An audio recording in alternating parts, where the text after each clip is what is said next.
উপস্থিত আছেন এখানে ঢাকা ৫ আসনের মাটি ও মানুষের নেতা, আন্দোলন সংগ্রামের মুক্তবর্তী স্বৈরাচার শেখ হাসিনার আতঙ্ক ছিলেন যিনি বাংলাদেশের গণতন্ত্রের জন্য দীর্ঘদিন যাবৎ আন্দোলন করে আসছেন, সেই নবুল্লাহ নবী ভাই আছেন উপস্থিত, নাজমুল হক প্রধান ভাই উপস্থিত আছেন, বাংলাদেশ কৃষক জাতীয়তাবাদী কৃষক দলের কেন্দ্রীয় কমিটির বড় ভাই সব উপস্থিত নেতৃবৃন্দ, আসসালামু আলাইকুম।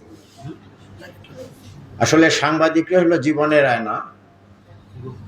আজকে এখানে যে প্রোগ্রাম হতেছে, আসলে ইদানিং আমরা দেখতেছি যে সমাজের অনেক অন্যায়, অবিচার, অত্যাচার সাংবাদিকদের মাধ্যমে কিন্তু আমাদের মাঝে ফুটে আসছে, আমরা দেখতে পাচ্ছি।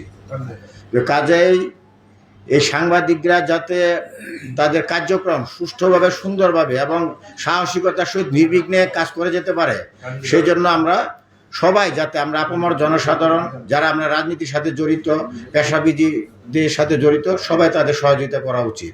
পাশাপাশি তাদের জীবন জীবিকা এগুলো কিন্তু আমাদের দেখা প্রয়োজন। বর্তমান সময়ে বিশেষ করে অনলাইন পত্রিকাগুলি আমরা যখন বিভিন্ন প্রোগ্রামে যাই, তখন কিন্তু তারা দিন রাত অক্লান্ত পরিশ্রম করে শুধু আমাদের কর্মসূচিগুলি ফুটায় তোলার জন্য।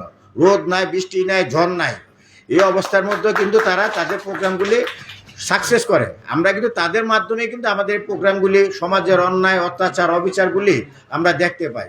কাজেই এ ব্যাপারে আমরা সবাই সচেতন থাকব এবং আমরা যে সেক্টরে থাকি ওনাদের ব্যাপারে, এবং ওনারা যাতে ভবিষ্যতে ওনাদেরও যাতে একটা নিশ্চয়তা থাকে। যেমন আমরা যেখানে থাকি, রাজনীতি করি, ব্যবসা করি, প্রত্যেকেরই কিন্তু একটা জীবনের একটা উচ্চাকাঙ্ক্ষা থাকে, জীবনের একটা নিশ্চয়তা থাকে।